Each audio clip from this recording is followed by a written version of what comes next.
Manus AI is the latest trending AI agent. There was a lot of hype around its release last week, as many demos showed its crazy autonomy across a wide range of tasks. A few days ago, I was approved access to Manus and I was so excited to try it out. However, after giving Manus the same task on 2 different tries, its results were far from the hype. In this video, I give a quick overview of the Manus user interface and how it works, and share a few quick tips and lessons learned from my experience, so that the next time that you try Manus, you can make the most of yours. As a test, I wanted to see if Manus could generate a job directory from just one prompt. So I created a prompt with some details about what we're building, why, and how I'd like it to be implemented. I gave it the developer relations directory site, added some design notes, and told it to use Next.js. Now for those who have not seen Manus before, after you enter a prompt or task, it first creates a checklist of steps to implement. Then it spins up its own virtual environment, or as it's called, Manus's computer, to carry out the development. Manus can read and inspect websites, run terminal commands for you,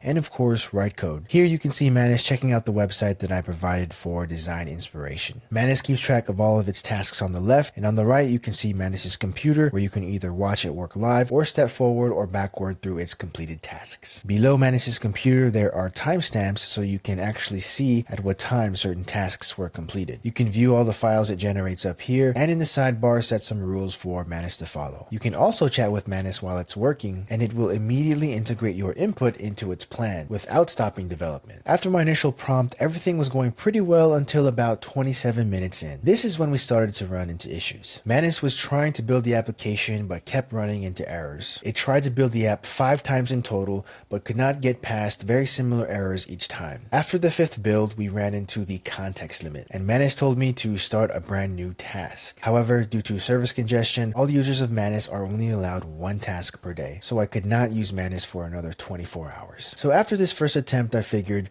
we cannot just assume that Manus is amazing at generating UIs right away. I had to improve my prompt. I copied all the logs from each build attempt from Manus. I pasted all those logs into Claude, and I asked Claude to analyze and give tips to Manus on how to not run into these issues again. I then gave this new and improved prompt to Manus and let it get to work. This time the development process went smoothly, and in 24 minutes, Manus completed all of its tasks and deployed the application. Manus did run into some errors while building, and actually it did a bunch of builds, but it was able to get past all of the issues in each of the builds and finally deploy the application. And for the grand finale, this was our result. Yeah, I mean, what is this? I can't even read any text. You have to highlight the text. Search doesn't work. Filter doesn't work, job description page, can't even read anything. I mean, I waited 24 minutes for this. AI coding tools like Lovable and Bolt can do much better than this in just a couple minutes or even less. Now, if I were to try to build this directory a 3rd time with Manus, I'd probably have to be even more specific with my prompt, just to guide Manus in the right direction and make sure it doesn't get stuck with pesky errors. So here are a few quick tips and lessons learned from my initial experience with Manus. Number 1, Manus takes a while to work. For my 2 tasks, Manus averaged about 25 minutes per task, so be ready to multitask or step away to do other things while it works. Number 2, if Manus is running into pesky errors, take those errors into either Claude, ChatGPT, or Gemini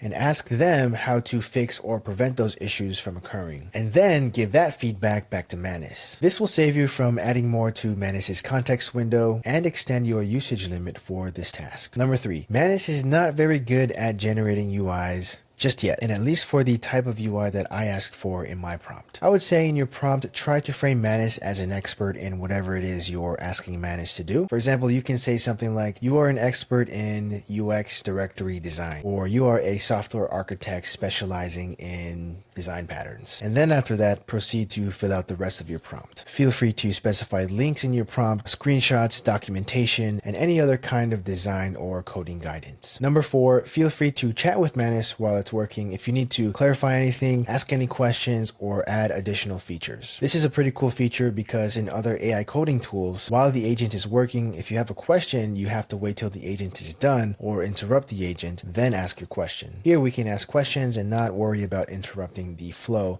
of Manus's work. Number 5, last but not least, be mindful that there is a context limit per task. So it may be a good idea to limit Manus's work to just a few essential features as opposed to having it build out an entire application. Although I'm pretty bummed about my first 2 tries with Manus, I still see it as a very promising AI agent. I really hope that it continues to get better, and I'm excited to try it again. Tomorrow, that is. Or should I say, in exactly 11 hours. So what do you all think of Manus? Let us all know in the comments down below. Happy coding, and I'll see you in the next one. Peace.